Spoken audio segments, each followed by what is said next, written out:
You sit right here and wait.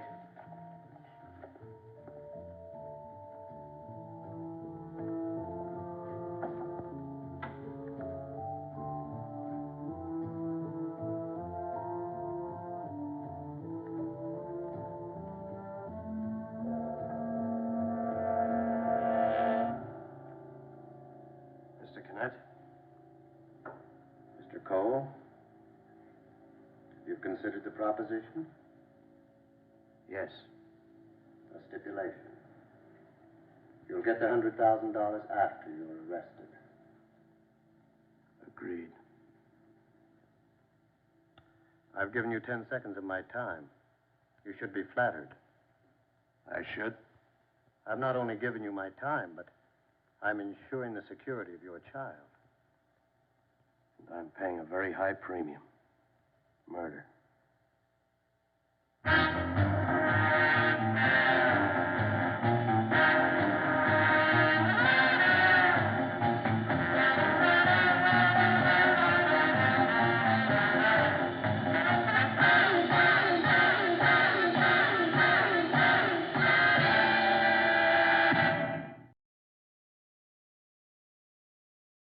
Leave me alone. And stay out. Obviously, you've got a table for me, Mother. You've already got a table. This fella sitting over there by the door, he's been waiting for you for about an hour. Pete, see if you can make him nervous, huh? He's been nursing that cup of coffee over there like it was liquid gold. Thanks, Mother.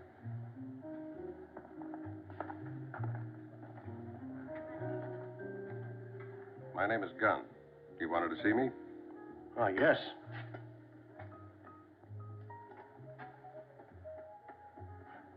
Mr. Gunn, my name is Arthur Cole. I'm Amory Kinett's private secretary. Well, that doesn't sound like much of a problem. I'm sure you've heard of Mrs. Kinett's death. I get the papers. Unfortunate accident. It wasn't an accident, Mr. Gunn. It was murder. The police are investigating it as an accident. Seems she was driving her own car, missed a turn, crashed through a fence. How does that add up to murder? I want to hire you to add it up. Amory Kinett hated his wife. That's happened before. She was going to divorce him, Mr. Gunn. And he could never permit a thing like that. Not Amory Kinett. He's a builder, Mr. Gunn. He built his own world, controls it, and the people in it. Tells them what they can breathe, what to think. I've heard something to that effect. His is a world of possessions, Mr. Gunn. And that's what Mrs. Kinett was, a possession. Amory Kinett does not relinquish his possessions. He'd rather smash them. Tell me something, Mr. Cole. How long have you hated Kinett? 17 years. Since the day I met him. And you'd like to see him arrested for murder, Because that's how it was. Murder. Why don't you take your vendetta to the police? Simple. If I do and the police don't find him guilty, I'm a dead man. Mr. Kinett would kill me. I'm afraid you've been reading the wrong ads. Why do you think I'm smarter than the police? If you miss, I haven't lost anything. Kinett will never know. Please, Mr. Gunn, just try. Make inquiries. Find out for yourself what it was like with her. What Mrs. Kinett's life was really like. She was a prisoner, Mr. Gunn. And all her days were the same. Aimless, lonely. Once or twice a week, she'd drive out to the Palisades Museum. For what? An hour's escape. Maybe 2. And then back to Kinett. Sounds like a lonely life. It was no life for Anne. Anne?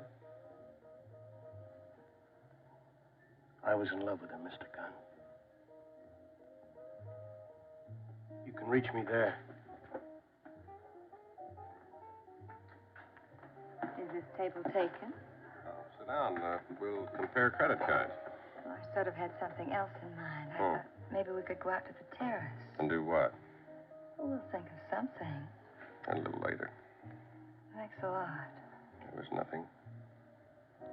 You're a great big bundle of that tonight, aren't you? Oh, sorry. A new client. Should I have brought a book? We wouldn't have had time to read it.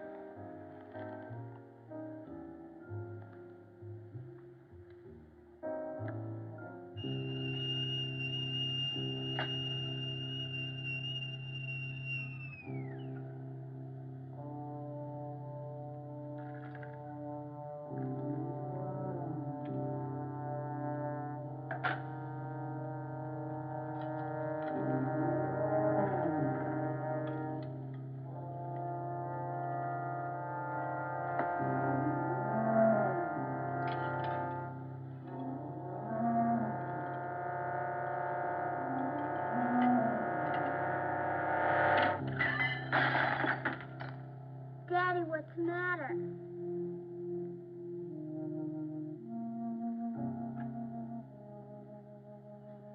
It's gonna be all right, honey. It's gonna be all right.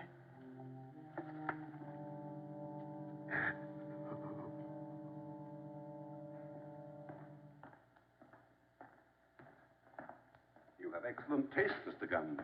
But you're ours. Oh, I'm sorry to disturb you like this, Mr. Reese. My assistant tells me you're making inquiries about Mrs. Kinett. That's right. I understand she was a frequent visitor. She was a very troubled visitor, Mr. Gunn. Twice a week, regularly, she'd come here and stand looking at the paintings. Particularly this one. She'd stand in front of it for hours, staring at it as though she were trying to Escape? Yes, something like that. Mr. Reese, when was she last here? As a matter of fact, it was the day of the accident. A terrible thing. Do you remember the time? Yes, about the usual time, 4:30. Less than a half an hour before the accident, according to the papers. Do you remember anything unusual about her? I mean, was she nervous, upset? No, she seemed as she always did. Distant, quiet, troubled. Well, thanks for your time, Mr. Reese. I'm sorry I couldn't be more helpful. Sure. Oh, it's a funny thing, fate. You know, if she hadn't brought her own car, it might never have happened. I'm sure the gentleman would have driven her home. What gentleman? Well, as she was leaving, she stopped to talk to someone. Did you recognize him? No, I didn't pay much attention. He, obviously, an acquaintance, a friend. What did he look like? Well, I only caught a fleeting glimpse. He was medium height, about 40. Did they leave in separate cars? Well, obviously they did, according to the papers. Did you see them? No. Well, thanks again, Mr. Reese. Thank you.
whole thing's ridiculous. Lieutenant.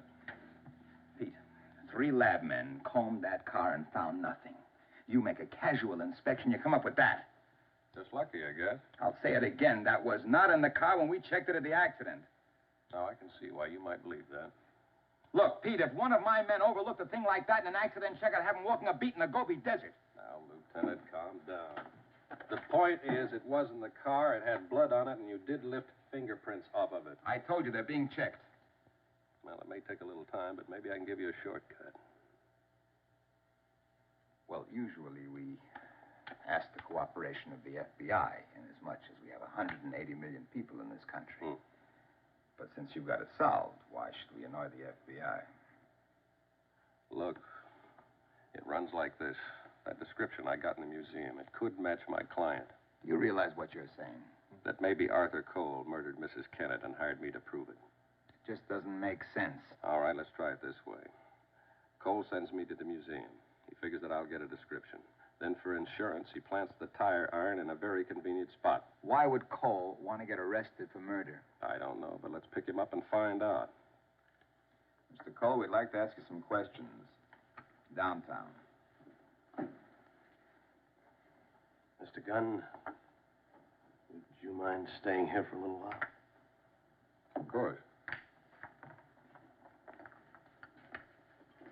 Honey, Daddy's got to go out for a little while. You said you would help me build a house. When I come back, sweetheart.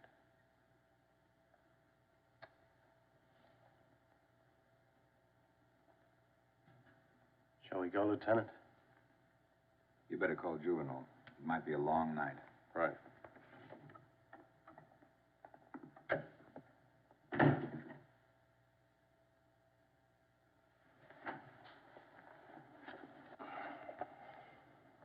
What's your name? Peter Gunn. Would you help me build my house? Well, all right. Now, what seems to be the trouble? It's falling down. Well, you see, you've got to have a strong wall if you're going to build a house. You can't.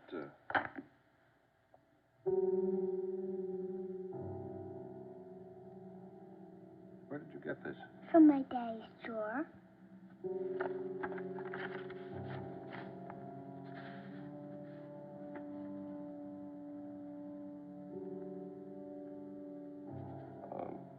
May I borrow your wall for a minute? Okay.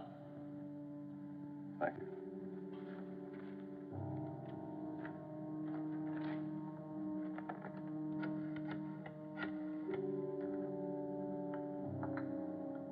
Information? Would you give me the number of the Harper Clinic?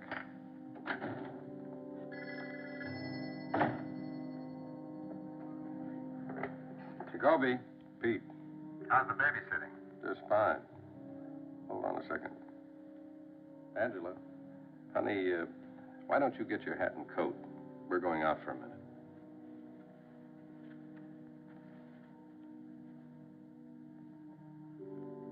I think I've got some news for you.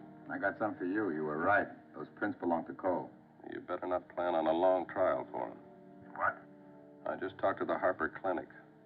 Cole's been living on borrowed time. His doctor says he probably doesn't have more than 2 weeks to live.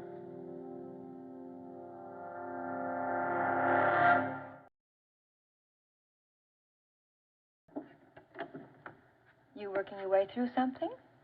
Maybe. Well, hello there. Hi. May we come in? Sure, yes, do come in. Well, then.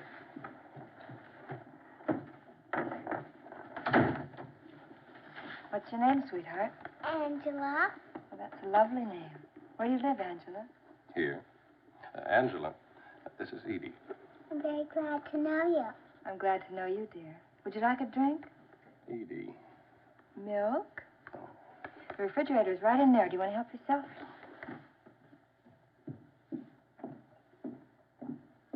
Is there a blueprint that goes with this? Well, honey, I said to myself, Pete, what a little girl needs is a woman's love. You sound like daytime radio.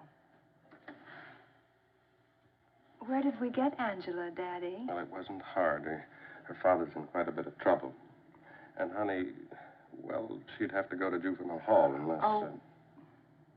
Well, I'm glad you brought her here. She'll just be here for a little while. I can use the company. I get so little of it. Well, I'm sure that you girls will find something to talk about. Mm-hmm. Men. Bye, Mommy.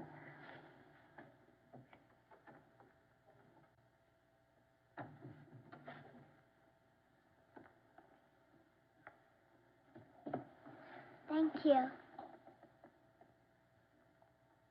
Who are you protecting, Cole? Sitting and staring isn't going to change anything. Mr. Cole, you killed Mrs. Kinett and you wanted to get caught. You even hired me to prove it. If you say so, Mr. Gunn. Because you knew you had nothing to lose. You could commit a murder and never see the inside of a gas chamber. I did it. I'm here. I'm glad I'm here.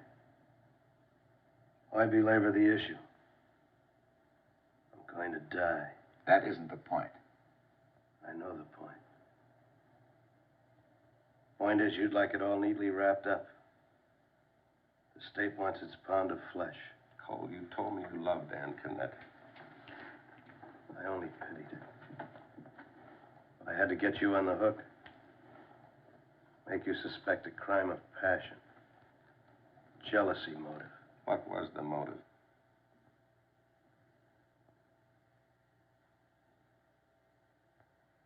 A kind of passion. Why did you kill her, Cole? Was it collusion? Did you do it for Kinett? May I have a glass of water, Lieutenant?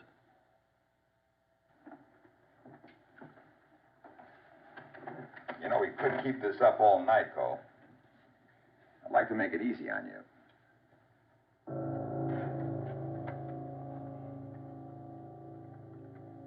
I don't think you'll need that now.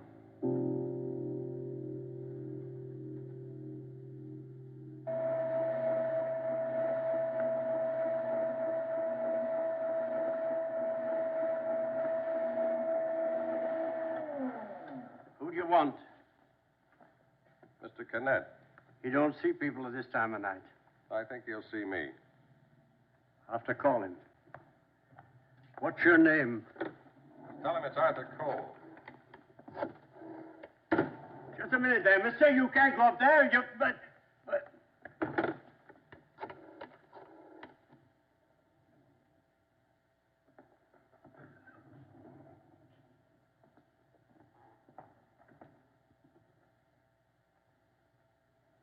That's quite a practical joke, whoever you are.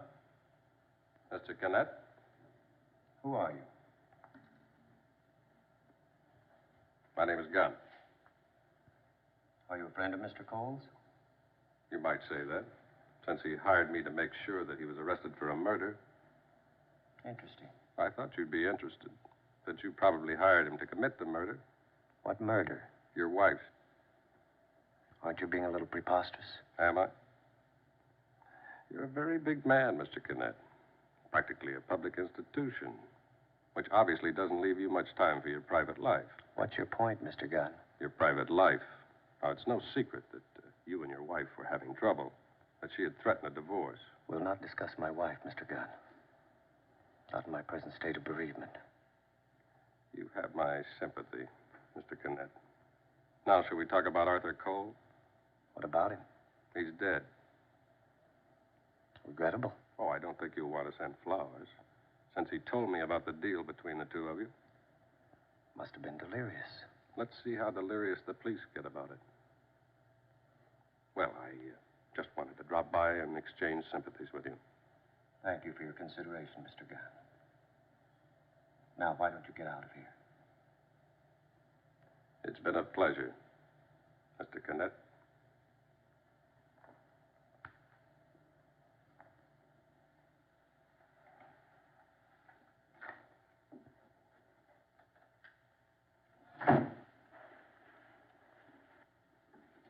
That's far enough. One more move and you're dead.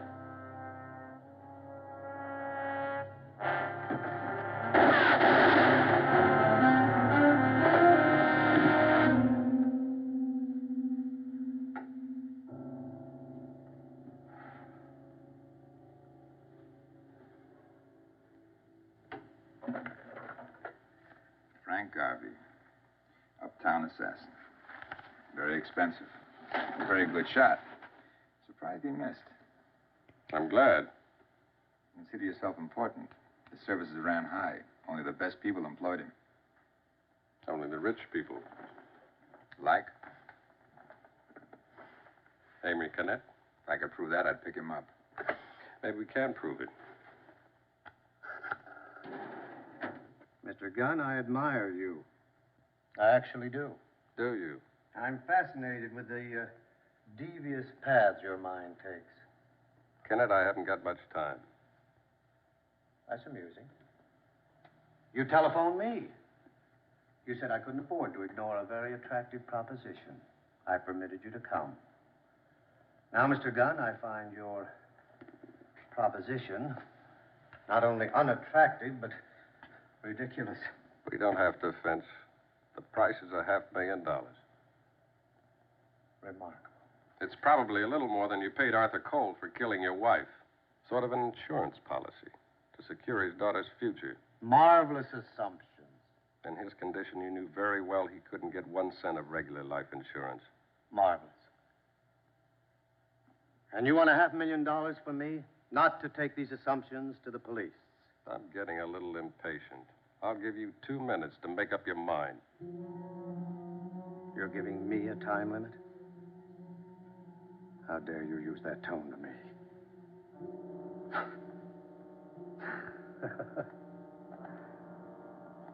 You've seen those dots down there? They think of themselves as people. They're not people, my friend. They're like you. They're dots.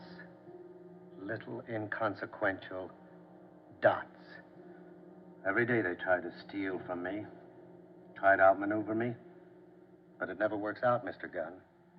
Because they're down there. And I'm up here. That's the way it was meant to be. No one dictates terms to Amory Kinett. You've got 1.5 minutes left. You haven't got a shred of evidence. Oh, it'll hold up pretty good in court. I'll testify under oath to Cole's dying words that you hired him to kill your wife. And a dying man's confession is evidence. Or did you know that? You're overlooking one thing, Mr. Gunn. You've got to stay alive long enough to get to court. I think he'll be able to manage that.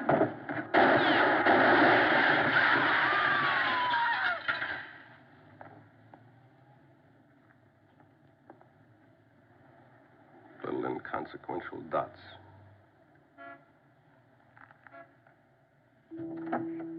Hi. Shh, Angela's asleep. I'm sorry. I saw you through the window. Well, you don't seem very glad you saw me through the window. What? Oh, Oh, boy. You're a ball of fire.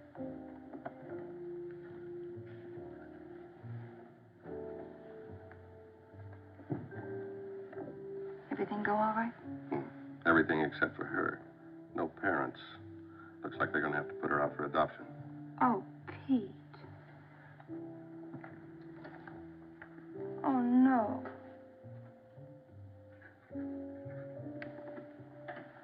Wait a minute. I have an idea. I have a cousin who lives on a ranch, and she's always wanted a little girl. Now, with your connections downtown, maybe you could fix it. Well, I'll do everything I can. On second thought, I have a better idea. She's such a darling. Why don't I keep her? You have to be a married woman to adopt a baby.